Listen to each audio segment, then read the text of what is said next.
2024 সাল জুড়েই বিমা খাতে আলোচনার কেন্দ্র ছিল সোনালী লাইফের দুর্নীতি, প্রশাসক নিয়োগ, এর সাথে বেশ কিছু লাইফ বিমা কোম্পানির মেয়াদ শেষে দাবি পরিশোধ না করা, নন লাইফ বিমা খাতে অবৈধ কমিশন, এসব নিয়ে আলোচনা ছিল আগের মতোই। তবে 2024 সালে বিমা খাতে বেশ কিছু আলোচিত ঘটনার জন্ম দেয় 5 আগস্টের সরকার পরিবর্তনকে কেন্দ্র করে। সরকার পরিবর্তনের পর বিমা খাত নিয়ন্ত্রক সংস্থায় পরিবর্তন যেমন আসে, তেমনই বিমা মালিকদের সংগঠন ব্যয়ের পরিচালনা পর্ষদেও আইডিআরের চেয়ারম্যান ও সদস্যদের পদত্যাগ। নিয়োগ চুক্তির মেয়াদ শেষ হওয়ার আগেই পদত্যাগ করেন বিমা উন্নয়ন ও নিয়ন্ত্রণ কর্তৃপক্ষের চেয়ারম্যান ও 4 সদস্য। এর মধ্যে সংস্থাটির চেয়ারম্যান জয়নুল বারী পদত্যাগ করেন গত 5 সেপ্টেম্বর। তার মেয়াদ শেষ হওয়ার কথা ছিল 2025 সালের 14 জুন। ছাত্র জনতার আন্দোলন পরবর্তী অন্তর্বর্তীকালীন সরকারের সব চুক্তিভিত্তিক নিয়োগ বাতিলের সিদ্ধান্ত অনুসারে পদত্যাগ করেন আইডিআরের চেয়ারম্যান জয়নুল বারী। তবে পরবর্তীতে তাকে আবার সাধারণ বীমা কর্পোরেশনের চেয়ারম্যান নিযুক্ত করে সরকার। এরপর পদত্যাগ করেন আইডিআরের 4 সদস্য। গত 7 নভেম্বর তারা অর্থ মন্ত্রণালয়ের আর্থিক প্রতিষ্ঠান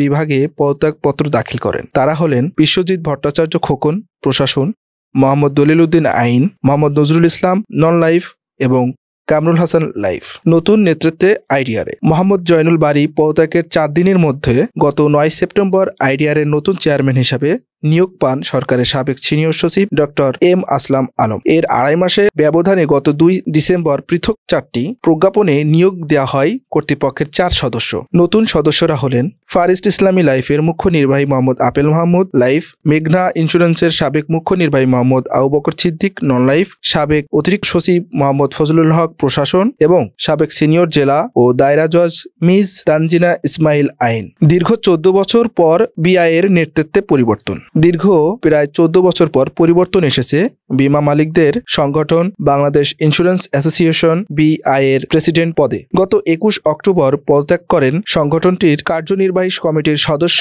এবং প্রেসিডেন্ট শেখ কবির হোসেন। এরপরেই গত 28 অক্টোবর সংগঠনটির প্রথম ভাইস প্রেসিডেন্ট নাসিরউদ্দিন আহমেদ পাভেলকে 2023 থেকে 2024 মেয়াদের অবশিষ্ট সময়ের জন্য প্রেসিডেন্ট নির্বাচিত করা হয়। শেখ কবির হোসেন 2011 সাল থেকে বিআইয়ের প্রেসিডেন্ট হিসেবে দায়িত্ব পালন করেছিলেন। আইডিআরের কার্যালয়ে সোনালী লাইফ কর্মকর্তাদের অবরোধ। ভুক্তভোগী সকল লাইফ ইন্স্যুরেন্স কোম্পানির মাঠকর্মীবৃন্দর ব্যানারে গত 20 আগস্ট আইডিআরের কার্যালয়ের সামনে অবস্থান ধর্মঘট শুরু করে সোনালী লাইফের কর্মকর্তা ও কর্মচারীরা। তবে প্রথমে তারা বৈষম্য বিরোধী ছাত্র আন্দোলনের সমন্বয়ক পরিচয় দেন।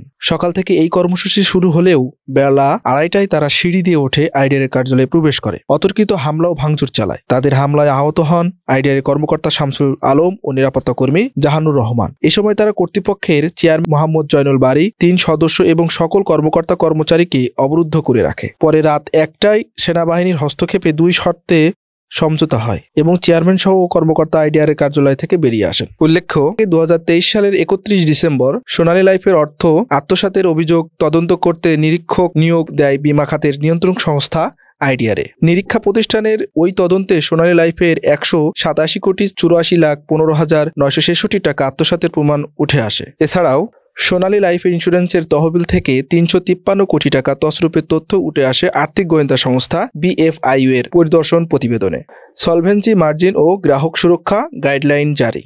দেশের লাইফ ও নন লাইফ বিমা খাতের গুরুত্বপূর্ণ প্রবিধানমালা সলভেন্সি মার্জিন চূড়ান্ত করা হয় 2024 সালে। 23 অক্টোবর লাইফ বিমার সলভেন্সি মার্জিন এবং 15 অক্টোবর প্রকাশ করা হয় নন লাইফ বিমার সলভেন্সি মার্জিনের গ্যাজেট। আর বিমা সংশ্লিষ্ট প্রতিষ্ঠানগুলোর কার্যক্রমের স্বচ্ছতা ও জবাবদিহিতা নিশ্চিত করতে গত 28 এপ্রিল জারি করা হয় বিমা দাবি ব্যবস্থাপনা গাইডলাইন্স 2024। এছাড়াও লাইফ ও নন লাইফ উভয় খাতের বিমা গ্রাহকের স্বার্থ সুরক্ষা নিশ্চিত করার লক্ষ্যে গত 19 ফেব্রুয়ারি জারি করা হয় বিমা গ্রাহক সুরক্ষা গাইডলাইন্স 2024। শান্তা লাইফ ইন্স্যুরেন্সের আনুষ্ঠানিক যাত্রা। দেশের স্বনামধন্য কর্পোরেট হাউস শান্তা হোল্ডিংসের নতুন অঙ্গ প্রতিষ্ঠান শান্তা লাইফ ইন্স্যুরেন্স পিএলসি আনুষ্ঠানিকভাবে কার্যক্রম শুরু করে 2024 সালের 1 ডিসেম্বর। শান্তা ওয়েস্টার্ন টাওয়ারের কোম্পানিটির প্রধান কার্যালয়ের এক অনুষ্ঠানে প্রতিষ্ঠানটির যাত্রা শুরুর ঘোষণা দেওয়া হয়। ফারিস্ট ইসলামী লাইফের চেয়ারম্যান সহ 5 পরিচালকের পদত্যাগ। চাকরিচ্যুত কর্মকর্তা কর্মচারীদের আন্দোলনের মুখে গত বছরের আগস্টে পদত্যাগ করেন ফারিস্ট ইসলামী লাইফের পুনর্গঠিত পরিচালন পরিষদের